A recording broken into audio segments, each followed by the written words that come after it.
Well, you've had lunch. Let's hopefully not make this the indigestion portion of the midday program.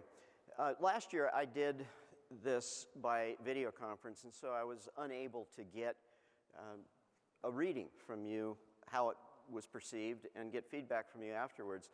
One of my colleagues, Edith Wiseman, called a few people just to get a sense of how did it go over, what did you think of it. And I can best summarize that by her conversation that she had with one of your former chairs at the multi-unit conference, who, when asked, what were your takeaways from Darrell's presentation, said, well,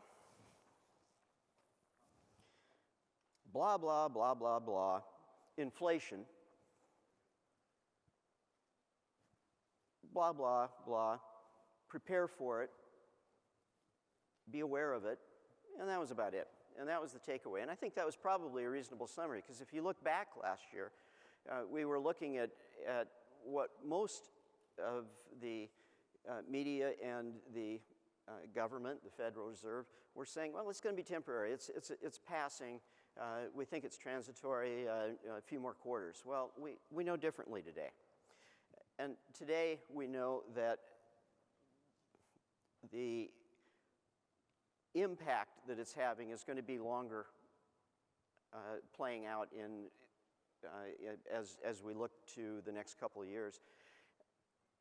Inflation itself is a consequence. And so what we'll talk about today is what are the causes of it, what's driving this, and how does it impact your business and the decisions you make going forward. So let's look at a few things. I'll talk a little bit about the general economy. We'll talk more specifically about franchising, and then we'll talk about capital access, because if we don't have those three components in some semblance of understanding, it becomes a challenge for you to make informed decisions. Does that sound fair? Okay. World perspective. What we thought a year or so ago was that the world economy across many regions, big lift, 2021, up it comes. It looks like we're kind of back in business and things are going to flow pretty well. Well, what we know today is that things are slowing down. And the question is, how much slower are they getting? Because we have all of these pressures that were perceived to be fairly short in duration, and now we know they're not. They're going to be here with us a longer period. And the impact of that is that it's slowing the economies across the world. For the US, it simply gets down to what I mentioned a moment ago, inflation. It's not transitory. It's embedded now in much of what we're dealing with. We haven't, for the last several decades, even had that word in the nomenclature of how the business economy is doing. Now we do, and now it's front and center. As I said, it's a consequence. It's not a cause. And so we have to look at what's driving this and what is the likelihood that they'll continue. We have demand rising.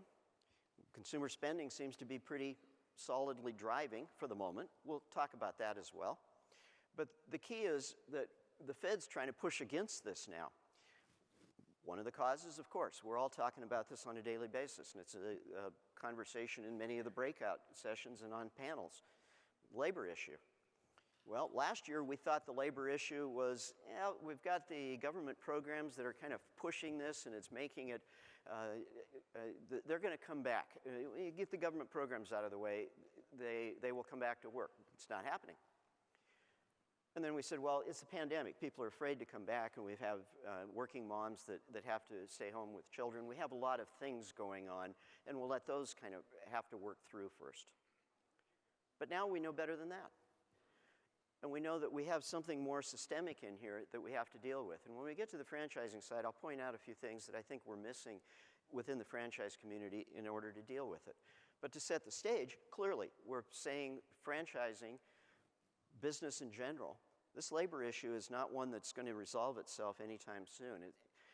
And one of the bigger challenges with a tight labor market is the initial short-term solution is to raise wages. Well, wages are sticky upwards. They go up, they don't come back down. And so once they start rising, it sort of creates momentum around inflation. And of course, the supply chain side. And as we have now learned, what we thought were a bunch of ships that were offshore that can't get into port and unload, once we get rid of that bottleneck and then we get the trucking industry to get product flowing through, it'll kind of work its way out. Except now we know better. The problem goes all the way back to the commodities sorting, through the manufacturing, through the distribution at the point of origin, then through the shipping and to this destination, and then across this destination. And all the way along, we have wage challenges, labor challenges, we have product challenges. It doesn't right itself in a short period of time. So we know all of this.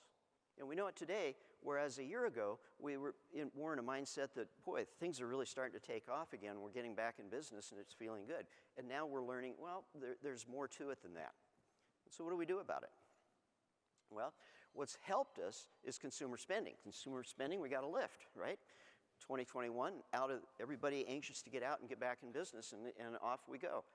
And spending was high. Yes, it was fed by government programs, in part. And yes, it was the stimulus, the other activities, but it was also just that pent-up demand.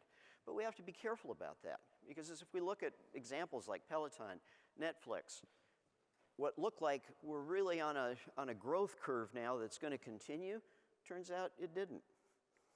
And as I've talked to many of you over the last couple days, what you're seeing is a softening in demand. You're seeing less customer traffic. You're raising prices, and they seem to stick, but you're seeing a little bit less demand. So what's behind that? Well, let's look a little bit deeper. One of the things we know is consumer sentiment is not particularly strong right now. In fact, it's been dropping for quite a bit of, quite an extended period. As it drops, the question is, are we learning anything from this? Is this a leading indicator, as historically it has been, or is it not anymore? Because so much that we came through in the pandemic has changed people's perspectives. And where they feel bad one day, maybe it isn't going to be carried over for the next day or two. Well, if we dig yet a little bit deeper, maybe we're looking at the issue of household net worth, by the way, is at its all-time high. And in part because it's fed by the government stimulus, in part it's fed by a rising stock market. So generally people are feeling pretty good, but that's dropping. And if you tie this to sentiment, and if you tie that to consumer spending, I think you start to see a pattern where, in fact, that decline that I showed you on the first slide, that from the world view, that the US economy next year, not even this year, but next year, at 2.6% growth, which isn't bad. It's just not that explosiveness, that sense of taking off that we were expecting coming out of 21. The final thing I'll say on this is on consumer behavior. And I think for all of you in the room, you're making 5, 10, 15-year bets today. And what you have to base that on are a set of assumptions about consumer demand, consumer behavior. And as I mentioned last year, consumer behavior is tricky because what we have extrapolated in the way we think consumers are acting and what they will want and how they will want it. As we know, when we go through the pandemic, everything's changed. Kind of the rules of how consumers behaved have changed. And the question is, how much of this was transitory and how much of it will become permanent? And we're still sorting that out, but it's becoming more clear that some of this is going to stick. I bring your attention to the lower right side on the shift in necessary discretionary spending. And let me give you an example. When we had the Great Recession in 2007, 2008, during that period, that balance between discretionary and necessary spending, we assumed, well, it's going to shift. People are going to stop spending because we're in an awful recession. They're going to stop spending on discretionary things and move more towards necessary. And by and large, that's what people did. Except millennials didn't get the message, and they were they were behaving in a different way. Those damn millennials wouldn't do what we thought was common sense, that would say, well, no, you're not going to spend as much on discretionary spending. But what they did is they said, well, wait a minute, personal services are necessary. We'll cut somewhere else. And that spawned about a 10-year run for massage, for nails, for fitness. Brands in franchising that just exploded out of that. And so their behavior was different. And so now we're faced with the same question. What behaviors are different, and what is going to be the explosiveness coming out of this that is going to lead to you making those 10 and 15 and 20-year bets in a correct fashion? And that's still being sorted out, but I bring your attention to it because some of the assumptions you make about how your brands, your service, your delivery, all of those things, you had to change some of them, certainly if you're in retail, just to survive. But some of the behaviors, those patterns, are going to become more permanent, and some of them are going to be different than we thought. And so pay attention to that as we move through this, and we'll see what the implications are for franchising. As we look at franchising, I think we can best summarize it as growth with caution. We're in a period coming out of the pandemic where there was a lot of enthusiasm. I was at the IFA convention a month ago, and I think that the way I described it to somebody is you could walk up to a franchisor if you were a supplier and they say, I don't care what you're selling, I'll buy it, just talk to me. I mean, I think there was some of that mood there, is that people were just happy to be back and engaged as we are here. It feels that we're all pushing on some psychological level to be back to normal, except normal moved. And now we have to understand it and the implications to franchising. I'll start with the economic outlook on franchising. FRANdata did the economic outlook report for the IFA. This year it was announced and rolled out at the IFA convention in February. There's a lot of really useful information in it, and I would draw your attention to some things, and I'll point out a couple of things as we go along. While franchising is going to see that slowing from 2021 just because of that great lift that came out of 2021, and we're going to see slowing this year, we'll still have 17,000 new units across the franchise business model. It's good growth. It's not shabby for certain. We're seeing a lot of brands since the start of the pandemic. FRANdata has, which let's say it backed up, and I'm not exactly sure of the precise month that this started, but let's just say at the beginning of 2020. Between then and now, we've identified over 400 new franchise brands.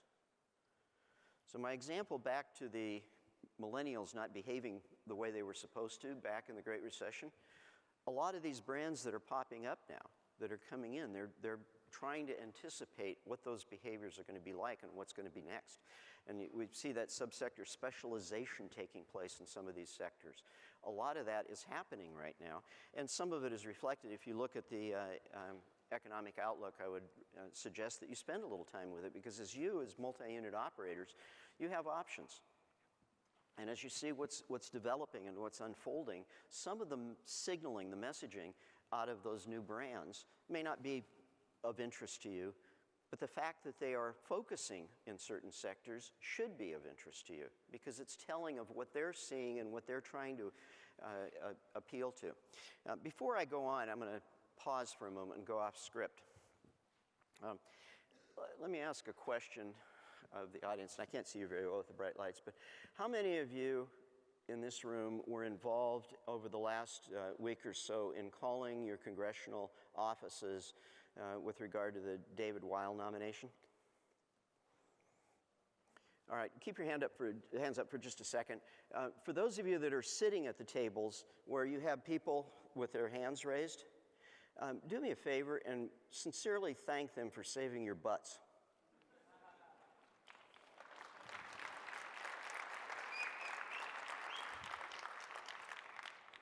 As I'm sure many of you know by now, David Weil, who is the author of the Fissured Workplace and the central person in the entire joint employer movement, was up for nomination yesterday for in the U.S. Senate for the position of head of the Wage and Hour Division at the Department of Labor. And that's a very important position, because he could wreak havoc there on the franchise business model. The majority leader in the Senate brought his name up to the Senate vote yesterday, and typically that doesn't happen if they don't have the votes, if they don't anticipate that it's going to be successful. Well, I'm pleased to say with over 10,000 franchisees reaching out to their congressional delegations. And I'm sure, I don't know what the number is on the franchisor side, but a lot of franchisors also reached out to their congressional delegations. And in a surprise to just about everybody yesterday, that nomination was denied by a vote of 53 to 47.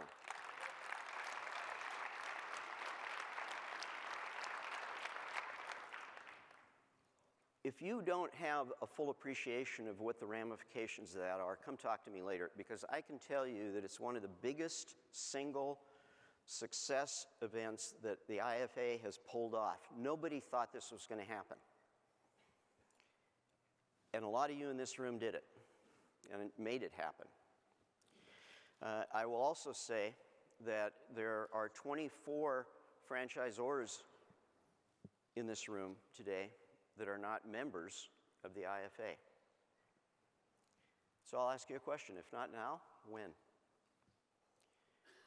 It's time that you don't ride the coattails of all of the other people in this room, but actually get involved yourself.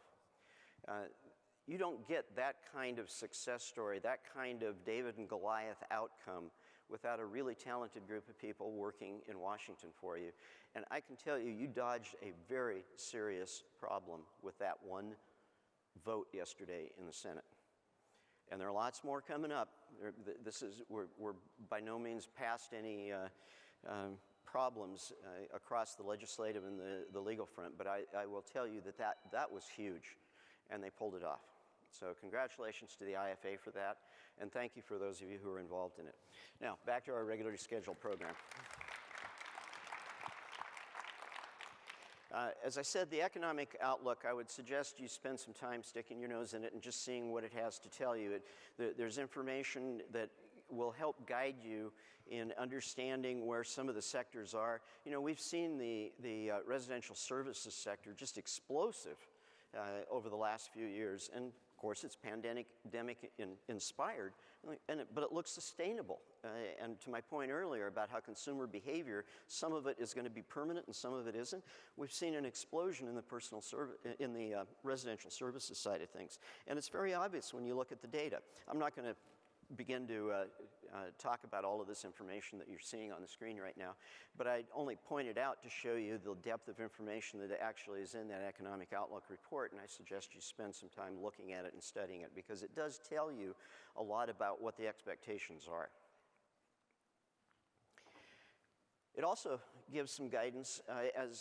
FRANdata, we look at a lot of different economic indicators. We do a lot of research for franchisors that are looking at expansion plans and what are the challenges and where are others going, and how to, from a comparative standpoint, how do we fit into this? One of the things we're toying with right now is the relationship between vaccine rates and the growth of franchising in various states. Now, why would those two be connected? And the answer is they really aren't. But underneath the higher vaccine rates is consumer behavior. And that consumer behavior may be directly related to the vaccine rates, which in turn may have greater implications to franchise development potential in various parts of the country. Or it may not. But we're looking into those things because that's the type of indicator that we all in this room would like to understand more, to know where growth should be happening and where we should invest our capital. Before we leave the franchising side of it, I'll mention two other things. One is the supply cost side, the labor cost side. Labor is sticky upwards. Once it goes up, it doesn't come back down in the wage rates and the benefits and the costs of doing business. And to some extent, I think we're going to see the same thing on the supply side. Now, commodity prices are volatile, and they'll go up and down. But some of the distribution costs, some of the costs that are associated with the manufacturing side of it, I'm not sure will, because we've pushed those things up to a higher level. And so as you're budgeting over next couple of years for the activities that you're looking at for the expansion side of things, I would anticipate or suggest that you build a little more cushion in your budgeting models to make sure that you're anticipating this. And if it turns out you're wrong, well, you're just a little more profitable. But if you don't anticipate it, I think if you think that supply chain side of it is just going to come back to where it was, I don't think the indications at this point suggest that's going to happen. Labor. We did a labor survey in January and early February for the IFA convention and announced some of it. And I think the actual labor survey report is coming out either today or tomorrow by the IFA. We're just finishing it up at FRANdata, and it should be out within the next day or two. And I suggest you take a look at that as well, because I think there's some messages in there that might be useful to you as you see what some of the examples are that franchise systems are using to address the labor issue. One of the things I would highlight, though, is the thing at the bottom. What came out of that survey was, yes, we have a problem with quantity. We have a problem finding suitable candidates, both in skilled and unskilled labor across the whole spectrum. And that flow of candidates is a problem. But the bigger problem is quality. We're not finding qualified candidates.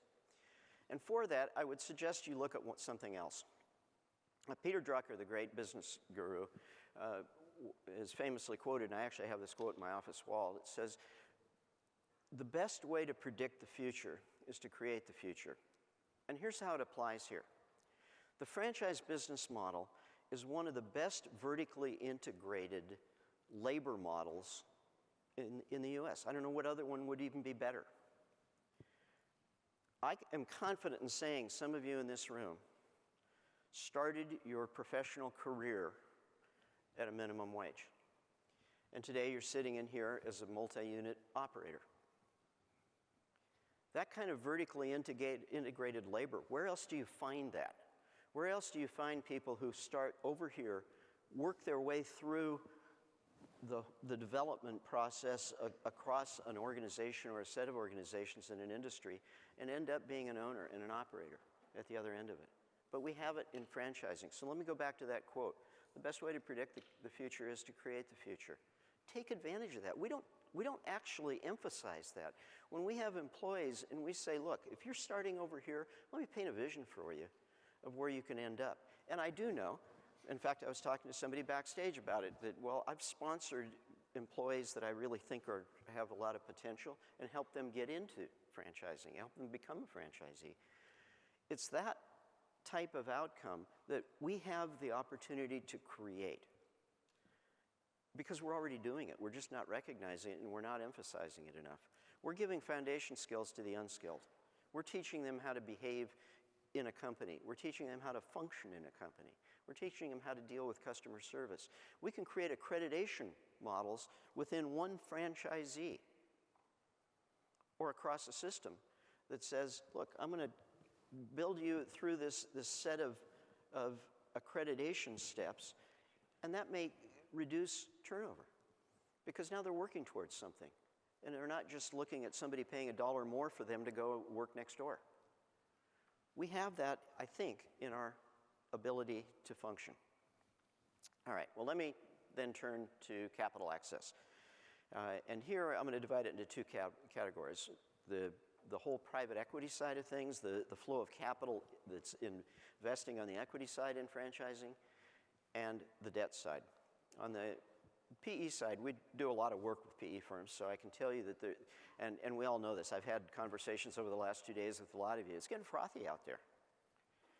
You know, we're seeing PE firms that are building platforms. They're going further upstream. They're dealing with less mature brands that are barely getting their legs underneath them, and may in fact not even have their legs underneath them, and they're going in. It's getting particularly frothy there. As you can see in the chart, in 2021, the brand transactions exploded, and it's already out of the gate at more than 20, and that's just through, I think, mid-February when it says Q3, I apologize, it should say Q1 for 2022. But that's only a partial quarter, and it's already at 20. We're just seeing an explosion of this. We're also seeing a lot of capital, as many of you are recipients of on the private equity side, on the family foundation side, flowing into franchising in a much more aggressive way today than it has been in the past. And there's no signs that this is going to let up anytime soon. So on the equity side, we know we have a lot of stuff, and it's creating, or has created, a term that we coined a couple of years ago, and many of you in this room are MUMBOs. You may not have known it, but you're MUMBOs. Multi-unit, multi-brand operators. You know, it wasn't that long ago when multi-unit operators, if they strayed beyond one brand, it was only one other brand, and oftentimes it was same, kind of in the, well, you can't be in our business, we have kind of exclusivity there, so go do something else over here. And so there was a little bit of that, but this generation has made all these changes. And that is growing, and it's getting bigger and bigger, and you guys know this more than I, but the trend on this is not slowing down, it's actually increasing. So franchise update, plan on a bigger conference next year. Now let me turn to banking, and I'll wrap it up with on the banking side. I'm a former banker, and I know better than to ask for your sympathies for what we've put the banking community through. But I will ask you for at least an appreciation for the challenge that they face today, given what's happened over the last 2 years. And it goes the following way. In 2018, 2019, the lending community was using their standard credit risk rating models. How do we evaluate a brand? How do we evaluate a borrower? Well, we look at the history. We look at what's happened over the last few years. We apply that, and we build our projections based on what the brand is doing over time. And we project it forward, and life is normal and fairly easy. And along came 2020, and the world changed. Everything blew up, and it was all about PPP, and it was all about government lending. And even if they weren't converting to doing government lending directly, their borrowers were, and they were encouraging it. So for the last 2 years, you had all of this stuff that's changed. Now you're on the back end of it, and now you're a lender. What do you look at? Well, you can't look at what happened in the last 2 years because it doesn't have any particular relevance to what's going to happen next. But you can't look at what happened in 2018 and 2019 because franchisors changed a lot of their program. They changed their model. They changed everything they could possibly change to keep their franchisees alive. And so now we're sitting today and saying, how do we evaluate, if we're a lender, an application that comes in, or a desire to expand in your operations? Because the last 2 years doesn't matter as much. And if I look at a small business today that got PPP funding, their balance sheet may look great. They may have a lot of cash on the balance sheet today, but that didn't come from their business. It came from the government. So what do you evaluate? And therein lies the challenge. That what are lenders paying attention to now? Well, embedded in all of this, you can kind of look through all of this and read it as I'm speaking, it's better information. The amount of information and the amount of transparency at the brand level has to be greater today. It just simply has to be greater, because if I'm a lender, I don't know what to base this on anymore, because all my old models don't apply at the moment. And that's the dilemma franchisors or the lenders face. As you know, or many of you know, we've had a fund scoring model that we've used and the lending community has used, and we've worked with them pretty intensely over the last half dozen years to help them evaluate the brand side of the equation. And we've adapted the model to deal with things over the last couple of years of the change that's gone on and try to explain it. But it's requiring more insights and more information than historically that we've been able to oftentimes access in the secondary public market type of information flows. But what we look at in 3 categories: the franchise system and how it's performed, and therein lies the biggest challenge of saying, well, I don't know what exactly happened over the last 2 years. And in a similar way, how's the franchisor reacted to all of this? What have they done? How have they accommodated? As we know, today, many franchisors are reducing the investment level required simply because they're trying to skinny it down to deal with the inflated cost that's bringing it back up. So the investment level may not have changed, but the model has. So you've got all this stuff going on, and how do you evaluate it? And that's what we're using in the credit model. And the reason I talk about that is twofold. One is for the franchisors in the room. you need more information to provide to the lenders today because they're simply at a disadvantage in understanding what happened in your system.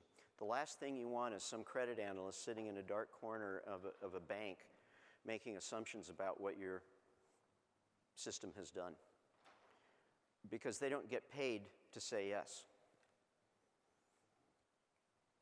They get fired if they say yes and it's wrong. If they say, let's take the most conservative assumption and apply that, they keep their job. You got to help them understand what actually went on. And as you can see, with our ability to look at fund scores for brands across the board, we're able to make assessments on things like the difference in access that different sectors have. And we're able to apply it. The whole purpose of the fund scoring model is for the expected loan performance. If you're a lender, if you got brand A, brand B, which one is actually better? Well, there's an expected loan performance difference between the two that we need to distill out of the information that we can put together and then standardize it, and that's what we've done.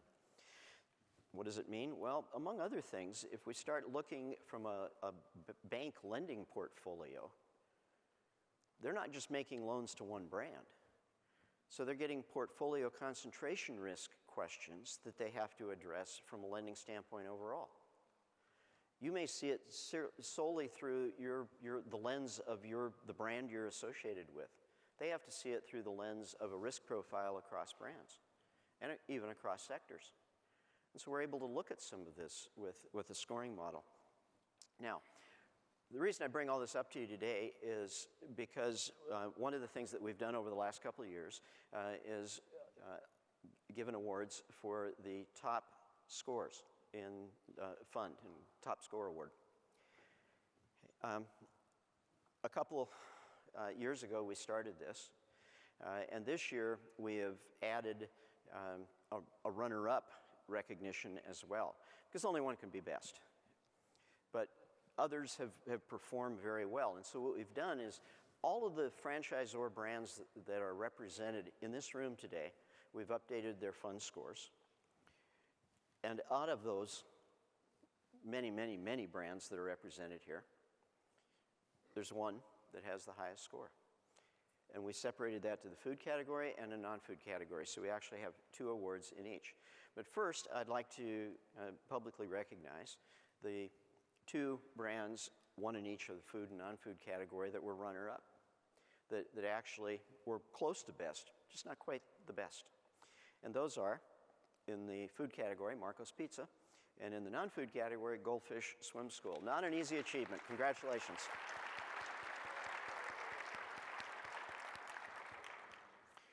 And now for the best awards. The Best Picture Award at the, oh wait, wrong event. Told you I was going to do that. In the food category, for the second year running, the brand with the highest fund score of all of the brands represented in this room is Tropical Smoothie.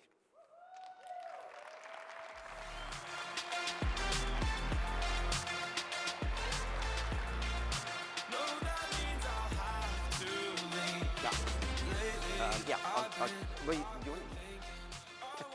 Congratulations, Cheryl. Jennifer. Sir Charles, you're here. Appreciate it. Congratulations. I just came Here, for the picture. you guys hold it. Ah.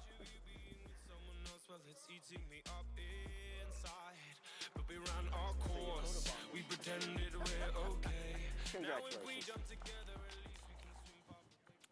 And finally, in the non-food category, the highest fund score of all of the non-food brands represented in the room today goes to the Joint Chiropractic.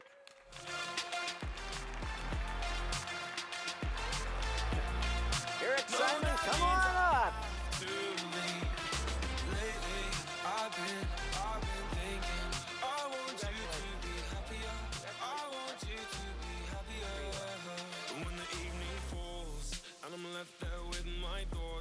And the image of you being with someone else, well, it's eating me up inside.